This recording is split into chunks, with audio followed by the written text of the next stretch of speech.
what happens, but we find the Pope in a war with Donald Trump. The Pope versus the Donald. They both have definite articles before their first name. I mean, that's pretty cool. The Pope, the Donald. There you are. And sadly, I have encountered followers of both that really thought along the same lines, too. It's just, whoo. Sad. Very, very sad. Very strange. Anyways, yes, Donald Trump said that. Now, look, I know what all the memes are saying and the stuff flying around social media. Thankfully, I happened to catch video of the actual statement, and it was an offhand remark, wasn't written down, being translated. And if we've learned anything so far, you got to be a little slow on jumping on translated stuff because of the fact that it's a translation. And my gut feeling is that what the Pope was saying, given that this is the same guy who, in talking about a homosexual, says, "Who am I to judge?" What he was probably saying was, anyone building walls and not fences, that is not Christian.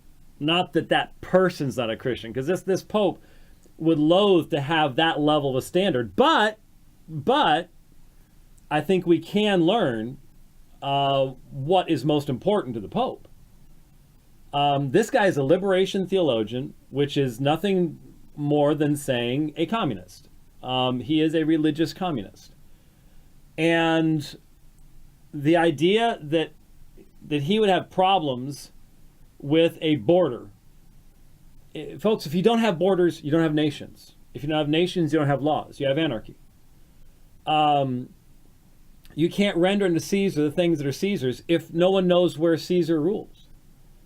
I mean, it really is an open invitation to a form of utter anarchy, to grouse about borders. But isn't it interesting? He can grouse about physical borders, but he doesn't seem to have any problem.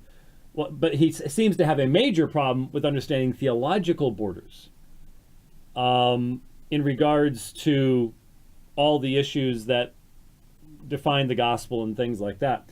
This Pope is just, we're going to be talking about a lot of Roman Catholic teaching, including the papacy itself. But to anybody who understands historical Roman Catholic theology, this Pope is not just an enigma, he's a contradiction. It is painfully obvious, absolutely painfully obvious, that this man does not believe what was believed by popes for centuries.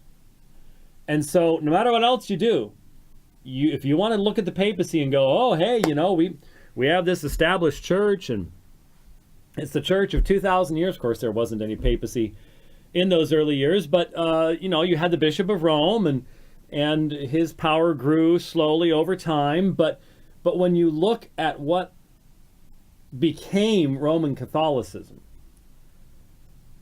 and compared Roman Catholicism only 150 years ago with today, massive change.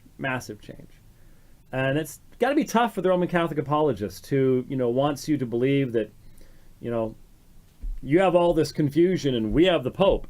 You mean you don't have confusion? You mean every day people aren't trying to figure out what the Pope meant by that last statement? Yeah, you do. Now, of course, Trump's response was, for a religious leader to question a person's faith is disgraceful. Maybe he's only read that 2 Corinthians part.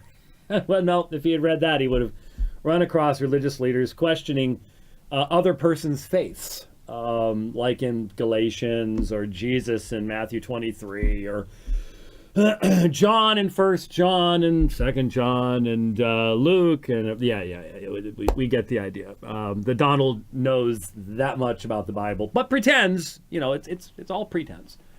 I think he pretends to be a lot of things like pro-life and everything else. But anyway, for a religious leader to question a person's faith is disgraceful. Well, the proper response would have, of course, been to look for the context of what the Pope was saying, recognize it was a translation, maybe put a nice spin on it.